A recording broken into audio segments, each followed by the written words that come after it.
So it looks like the iPhone 16 is about to experience some really crazy news and some really interesting stuff going on this particular year. And it looks like this particular year is going to be much different than we expected all the previous years combined. Now, I think the biggest change Apple's ever made from one iPhone to the other in the last several years was probably the iPhone 10. I think the iPhone 10 was a big change, but the iPhone 16, although in my opinion, from what I can see, is not going to be a massive change in terms of the hardware, at least from what I'm seeing, there's going to be some really big changes on the body itself, which can be kind of a weird thing that some people are going to, see and experience. So essentially, this particular year, if Apple ends up doing what we're kind of estimating they're going to end up doing, there could be 5 different iPhone models coming out this particular year. Now, this is going to be very crazy because what's going to end up happening is Apple may end up making some sort of iPhone 16 SE type of iPhone. They're going to be making a 16 Plus SE, so it's going to be cheaper than the standard 16 iPhone. They're going to make that standard iPhone 16, then the iPhone 16 Pro and iPhone 16 Pro Max.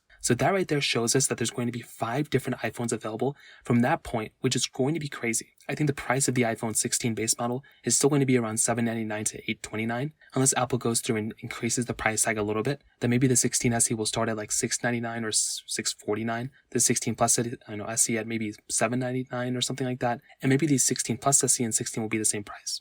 I'm not too sure. We're going to have to wait and see what happens there. But the other big change here is that the 16 is actually going to remove that diagonal camera, and it's going to give us that standard up and down horizontal camera, whatever it's called. So we're going to have a camera at the very top and the bottom, which is going to be a very interesting thing as well, because before, all those iPhones, from beforehand had that same type of design. They had that diagonal camera since the iPhone 13, 14, and 15. Now Apple's going to change that and give us the top and down camera for the 16, which I think is a really good design change because it's going to showcase a difference hardware-wise and build quality-wise from the previous iPhone to the new one. Now the 16 Pro and 16 Pro Max, this is also another crazy thing because it looks like they're going to be taking a note from Samsung's playbook and having a triple camera setup in the top and the bottom. So it's going to have a wide ultra-wide telephoto lens, but stacked on top of each other rather than being in the top left corner. Personally, for me, I don't think that's a good choice. I think Apple should actually go through and give us that triple camera setup or a quadruple camera setup, but give it to us how they gave it to us before, kind of in the corner, top left. I don't know if that's an appropriate approach from Apple. I know it's going to be a big difference